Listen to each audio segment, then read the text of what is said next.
Home values go up and it costs more to fix after a disaster. More Southwest Florida homeowners are struggling to find policies with Florida-based insurance companies. Thanks for sticking with us. I'm Nicole Gabe. And I'm Russ McCaskey. And now as Wink News consumer reporter Adriana Shepard explains, one Naples homeowner says he's having trouble getting his company to send a check to repair the extensive damage from Ian.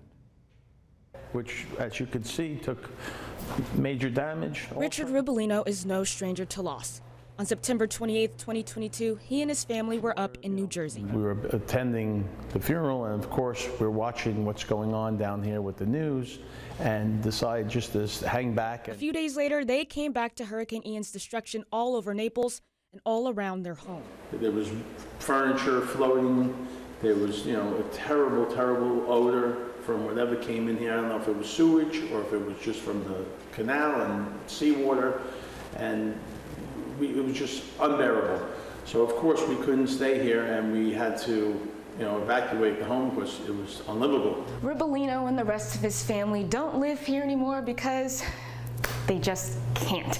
Instead, they moved into a home about 10 miles away, and he tells me they're paying for 2 mortgages now. We moved down to Golden Gate. Ribolino hired a public adjuster and filed his claim with his homeowner's insurance company, Lloyd's of London. Like the name of the company suggests, it's based in England.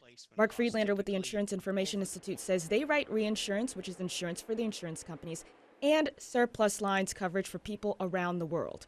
Surplus line carriers write policies in parts of the country that are considered high risk and where homeowners cannot find traditional insurance. So if you have a $1 million plus home, you need to go to another market.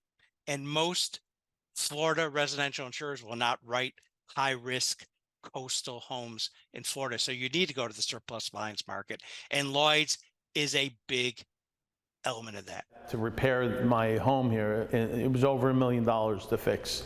And the insurance company came back and thought it was $200,000 or $300,000 to fix, which is quite different. We put in for our contents roughly around $400,000, and they came back at $100,000. Data from the Insurance Information Institute shows about 9% of total homeowners' premiums are written by surplus line carriers, and that number is growing.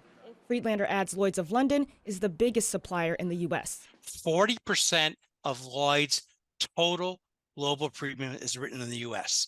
So they have a very strong presence here. Ribolino has 2 policies with Lloyd's of London, homeowners and excess flood.